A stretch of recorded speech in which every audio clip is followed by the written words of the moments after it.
Oh, haleluya, puji Bapak Yahweh. Luar biasa ya. Hari ini Bapak Yahweh memberkati kita dengan luar biasa. Haleluya. Baik, saya dapat ayat ini. Gak enakin juga nih. Selalu pendapat ayat itu yang seakan-akan membentuk saya supaya saya mesti mempunyai sikap yang bagaimana. Haleluya. Hikmat dari Gibeon, suku Hewi yang mengenal Elohim. Bagaimana bangsa asing menemukan kasih karunia tanpa ketakutan. Ini fokusnya supaya kita bisa mengerti. Dikatakan bagaimana orang Hewi yang tinggal dari Gibeon ini adalah bangsa asing yang harusnya ditumpas, diperangi oleh siapa? Israel di bawah pimpinan Yosua. Bukan Yosua ini ya, karena Yosua ini kayaknya pemain musik tidak ada bakat untuk menumpas ya. Haleluya. Bagaimana bangsa asing menemukan kasih karunia di tengah ketakutan. Luar biasa. Yosua 11 ayat 19 ini dapat ayat ini. Tidak ada satu kota pun yang membuat perdamaian dengan Bani Israel. Ini yang terjadi hari-hari ini juga. Tidak ada. Bahkan semua seakan-akan memusuhi. Betul nggak?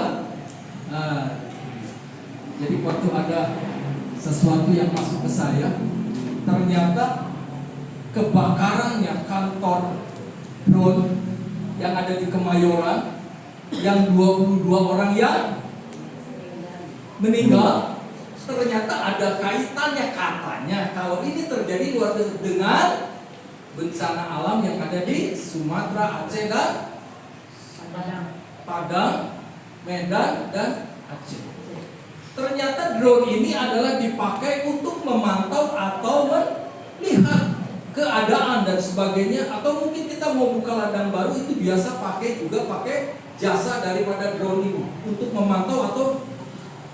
Nah mungkin ada kaitannya dengan bencana ini.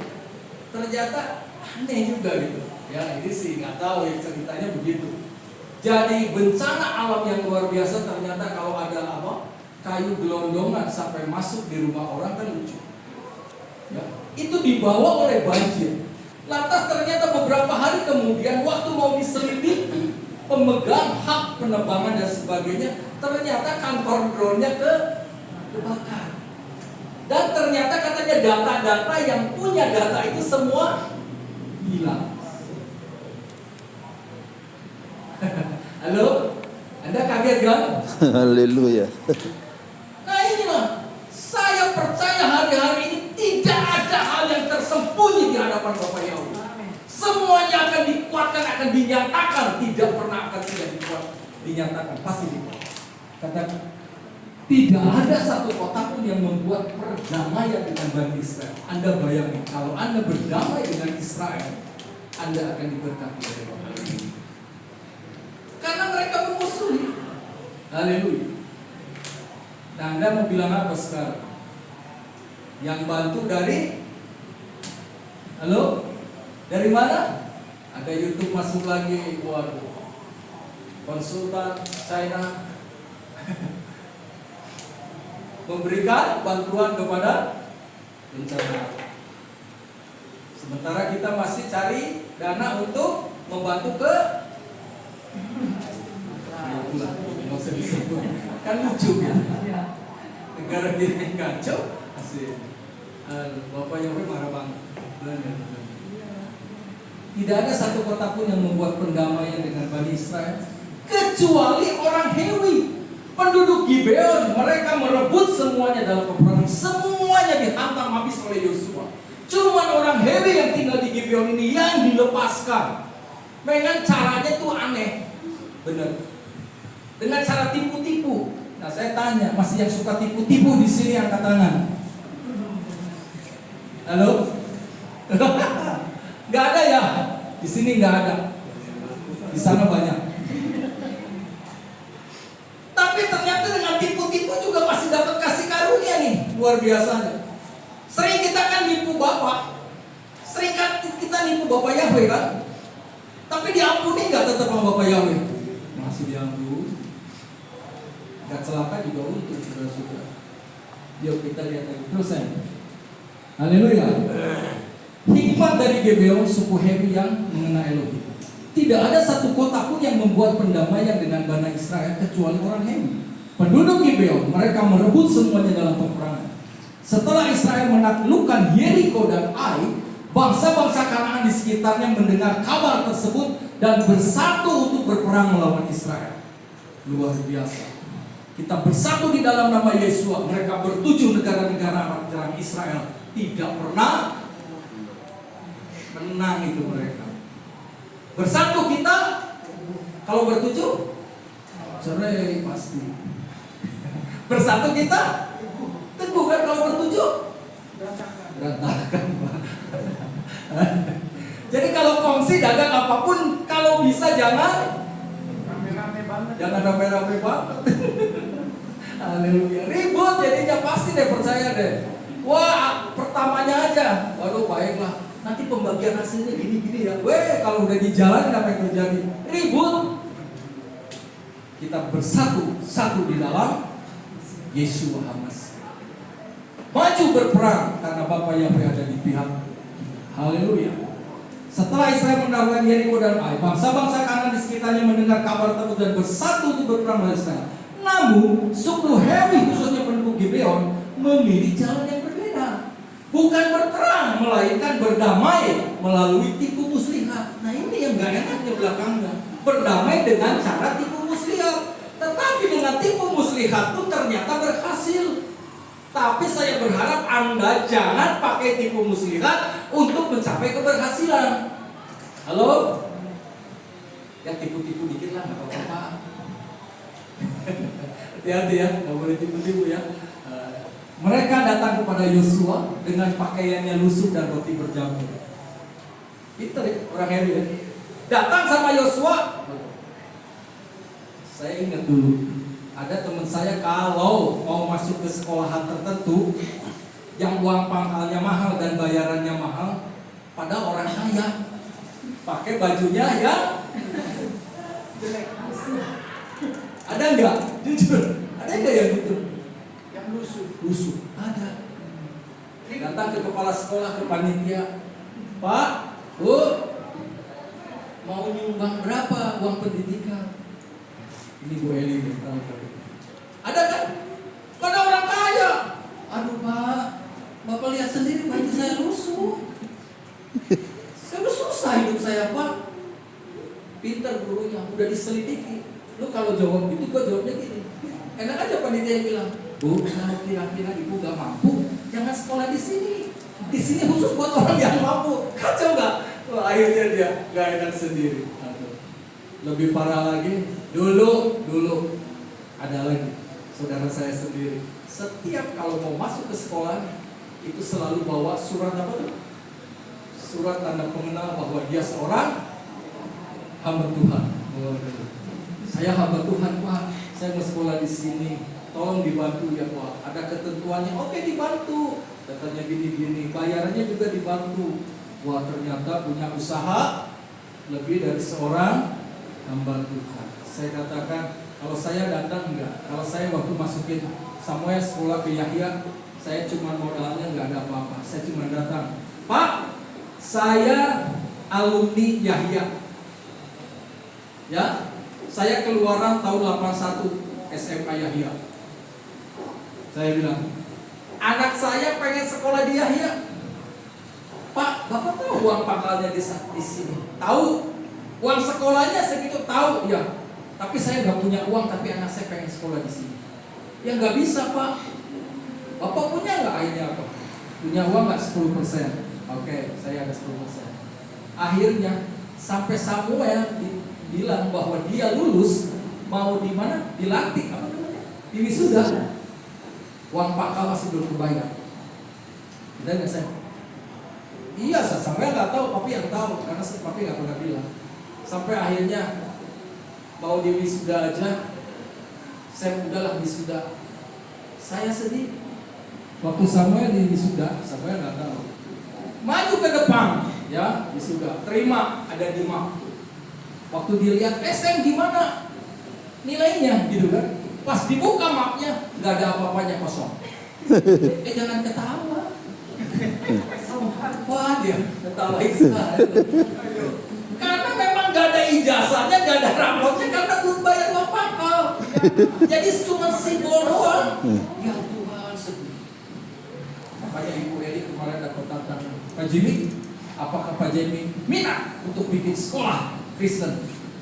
Saya berdoa sama Bapak yang minat Bu.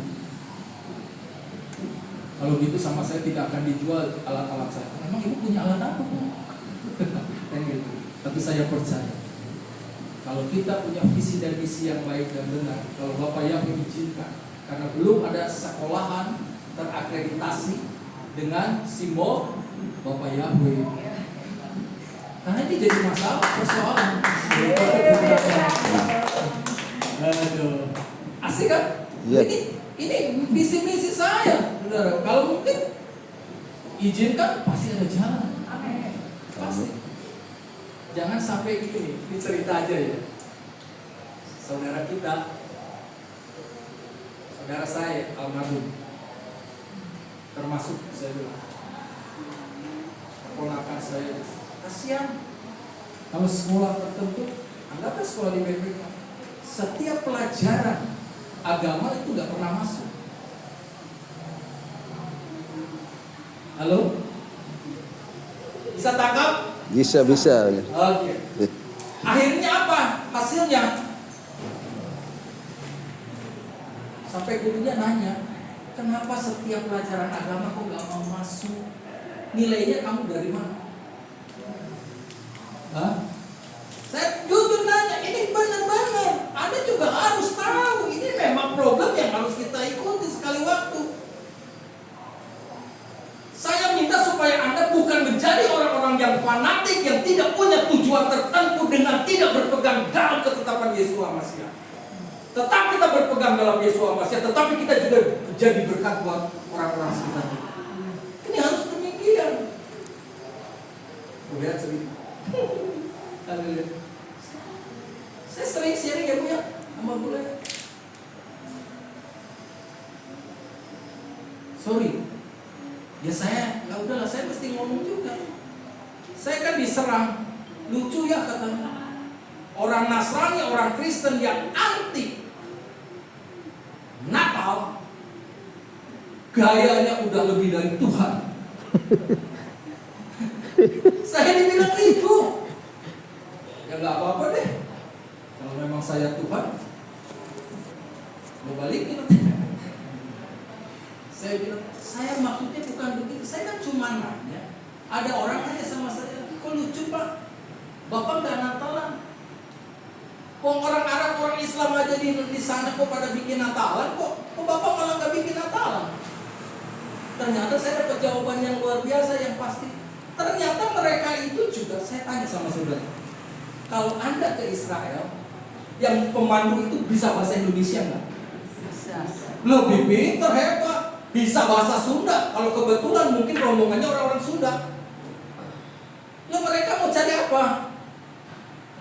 Cari devisa. Nah kalau misalnya Uni Emirat bikin Natalan, gitu, Anda pasti luar biasa. Arab aja bikin Natalan. Loh kalau Anda itu di mereka bisnis untuk supaya Anda berbondong-bondong ke sana, Anda tahu nggak? Udah deh, saya bilang, imanku, percayaku adalah aku yang mengikut Yesus. Udah aja, gak usah pusing. Mau Natalan silakan datang. Oh, saya mah enggak, itu aja. Cuma saya mau menekankan ini, kita ini tetap mengakui bahwa Yesus Masiah itu pernah lahir dan memang lahir, amin. Tapi bukan di Desember, tetapi pada hari raya Sukot. Nah, untuk nemuin gitu aja susah, aku dimusuhin. Ternyata saya baru dengar pengurus Yayasan Persatuan Perkabaran Injil, termasuk teman saya yang waktu itu bilang LAI salah, Pendeta Rahmat Sarangi, ternyata di grup dia lagi ribut, saya udah berbocoran ribut mengenai soal Natal. Ternyata yang jadi ributnya Pak Rahman dengan, saya bilang gak apa-apa, secepatnya Johan Makonda itu yang dulu orang Mesianik, sekarang tuh jadi hati yang bilang sama saya, Pak Jim, mana kupluknya kok gak dipakai? 2 kali bilang ini, ketiga kali kayaknya nih nggak tahan juga. Terus saya setiap ketemu dia bilang begini, mana kupluknya kok nggak dipakai? Saya udah lebih dulu Pak pakai kupluk, dia bilang begitu. Oh saya nggak nanya Bapak dan urusannya apa Pak? Saya mau pakai apa enggak itu urusan saya. Kenapa privasi saya Anda ini? Ternyata ribut. Dia punya, saya ini udah lama Pak. Sampai ada bilang, ayolah teliti dulu sebaik-baiknya. Kalau yang diakui adalah yang paling banyak, kenapa kita nggak ngikutin yang paling banyak? Dibilang gitu. Dites dulu segala sesuatu Pak, jangan nanti kita salah. Dibilang gitu saya. Ya Bapak ya.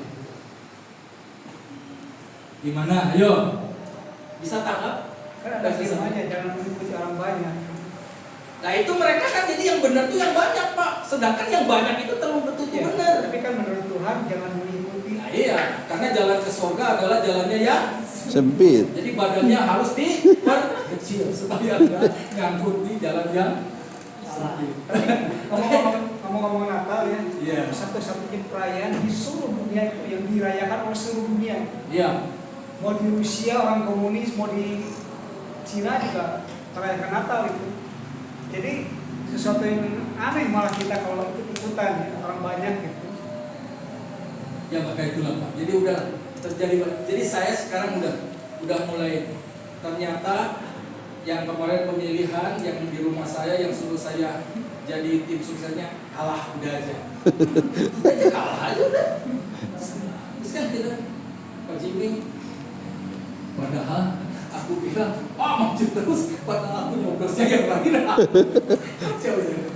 Udah, saya cuma bilang semangat Pak, biar bagaimana juga harus semangat. Oh iya, bukan di jalannya Pak, kata Allah, belum waktunya. Oh iya, siap. Ternyata kamu, udah aja, gak usah pusing. Salah, saya itu mau ngomong salah sih lu. Waktu saya dimasukin di grup, lantas Anda gembar-gemborkan ternyata ini teh si apa kandidat itu salah. Bikin gambar dia sebelahnya gambar Anies Baswedan. Waduh, kamu pasti kalah. Udah salah sih saya bilang gitu. Coba saya jadi dewan penasehatnya. Jadi makin dibukakan. Jadi orang-orang Tionghoa dan orang-orang Kristen di kompleks saya dibilang gini, Pak Jimmy, ulah salah, ulah mengerti nomor obat. Ya Tuhan, gue baru bilang mau gitu lu duluin. Terima kasih. Ya jadi udah gitu deh, udah selesai. Amin. Jadi yang menang yang paling mudah. Ya. Ini soal musuh. Kita bicara soal. Namun suku Hemi khususnya penduduk Gibeon memilih jalan yang berbeda, bukan berperang.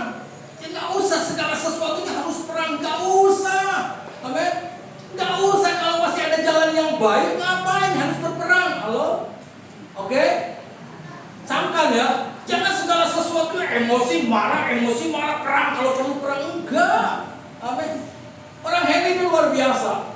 Itu musuhnya bangsa Israel, harusnya ditumpas, tapi dia luar biasa. Ternyata dapat hikmat juga.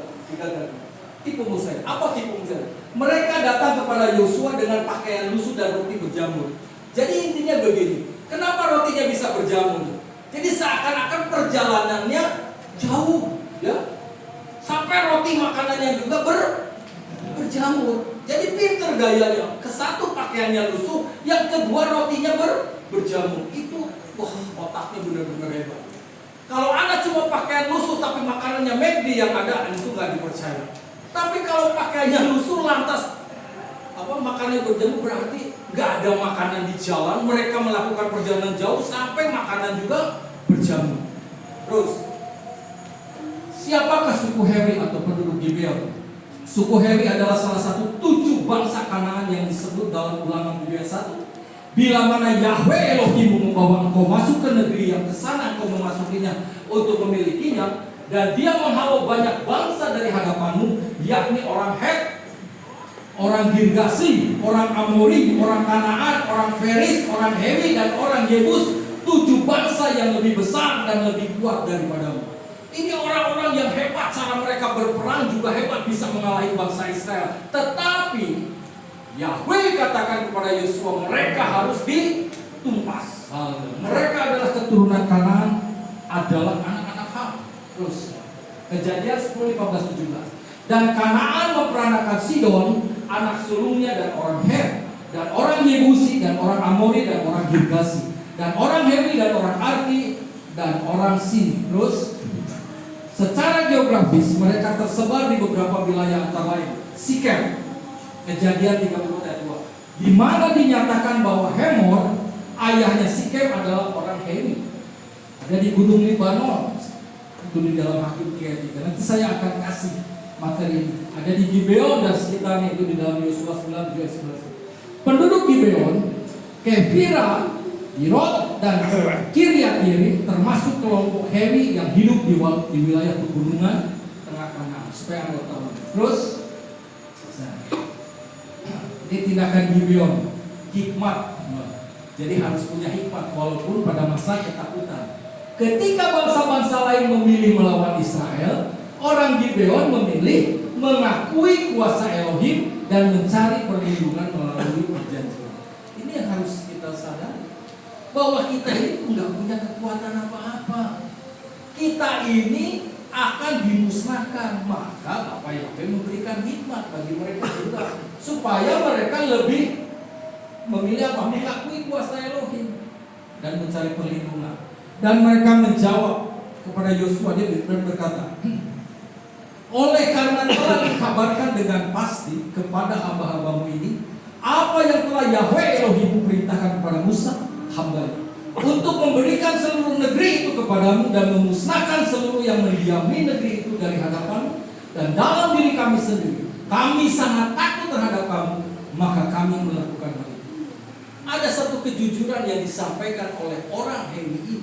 Dia bilang bahwa kami itu pasti akan kalah. Yang kedua, saya juga takut. Dia bilang, dan tahu juga bahwa perjanjian daripada Yahweh bahwa kami itu akan ditumpas dan negeri ini akan diberikan kepada bangsa-bangsa Israel. Jadi istilahnya kita harus mempunyai sesuatu hikmat. Posisi kita tuh di mana? Jangan kita nggak punya kekuatan apa-apa, sombong. Ini masalahnya itu, saudara. Dia tahu ngalahin bangsa Israel itu nggak mungkin. Daripada saya mati konyol ditumpas, lebih baik saya mendekati mereka. Betul, saudara-saudara. Terus tindakan mereka bisa dipandang dari dua sisi. Ada sisi negatifnya, mereka menipu Israel, ya.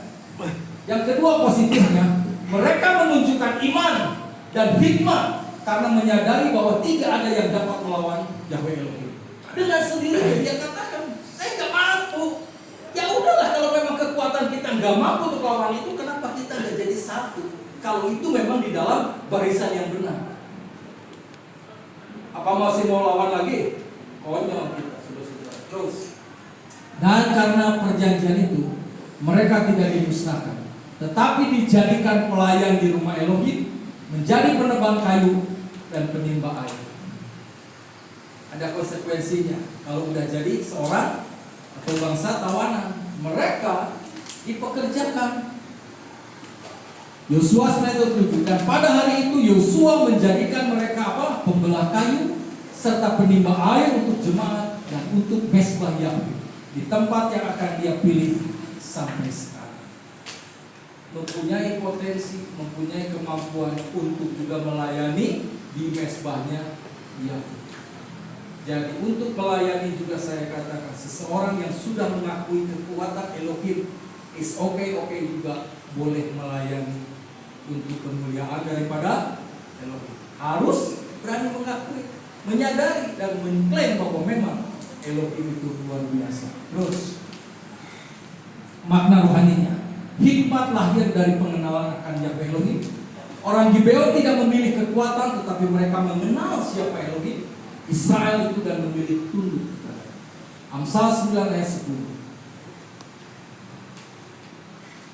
Takut akan Yahweh adalah permulaan hikmat, dan pengenalan akan Yang Maha Kudus adalah pengertian. Buat anak-anak kita juga kalau lagi menjelang ujian dan sebagainya, selalu katakan, Om doain dong supaya berhasil. Tetap kamu belajar, tapi juga kamu harus takut kepada Yahweh, supaya engkau punya hikmat yang datang daripada Yahweh.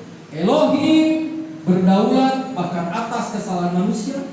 Yosua membuat perjanjian tanpa bertanya kepada Yahweh. Nah ini juga salah Yosua, nggak tanya kepada Yahweh.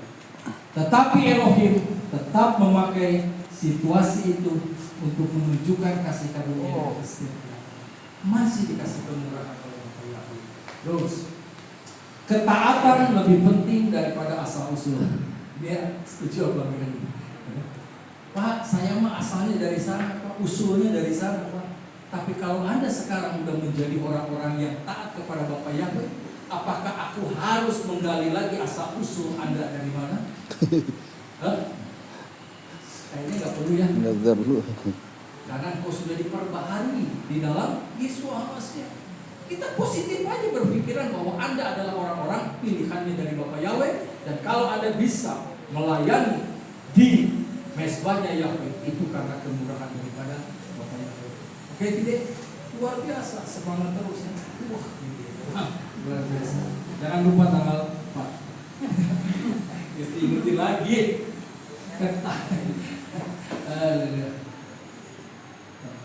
Gibeon bukan bangsa pilihan, tetapi karena tunduk dan mengakui Yahweh, mereka dimasukkan ke dalam rencana Elohim. Bahkan kemudian orang Gibeon menjadi bagian dari pelayanan bait Elohim. Tidak menutup kemungkinan siapapun bisa melayani di dalam baitnya Elohim kalau dia sungguh-sungguh mengakui dan tunduk kepada kuasa Elohim. Oke, setuju?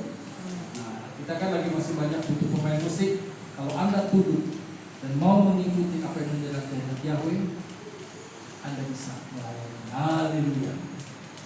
Terus ya, nggak banyak-banyak, nggak lama-lama lagi. Kesimpulannya, hikmat sejati datang dari pengakuan akan kebesaran Elohim. Gibeon mungkin ditipu oleh ketakutan, tetapi Elohim melihat ketulusan. Elohim memelihara dan memakai mereka dalam rencana. Bukankah kita juga sebetulnya adalah orang-orang yang tidak layak untuk menerima keselamatan daripada Yahweh? Memang begitu. Tetapi karena kita mengakui dan mau tunduk dalam kuasa Elohim, kita dilayakkan. Suku Hewi penduduk Gibeon adalah contoh bangsa yang takut akan Yahweh, Elohim di tengah zaman yang menolak dia. Terus mereka sadar bahwa melawan kehendak Yahweh berarti kehancuran. Lebih baik memilih tunduk. Melalui hikmat dan kerendahan hati, mereka tidak hanya diselamatkan, tetapi juga dipakai dalam pekerjaan rumah Elohim. Sampai situ bisa mengerti, ya? Kenapa orang Hewi dipakai oleh Bapa Yahweh? Haleluya. Suku Hewi penduduk Gibeon adalah contoh bangsa yang takut akan Yahweh, Elohim di tengah zaman yang menolak dia. Banyak orang menolak dia. Mereka sadar bahwa melawan kehendak Yahweh berarti kehancuran dan memilih tunduk. Melalui hikmat dan kerendahan hati, mereka tidak hanya diselamatkan, tetapi juga dipakai dalam pekerjaan rumah. Amin. Bapak Yahweh memberkati. Nggak panjang.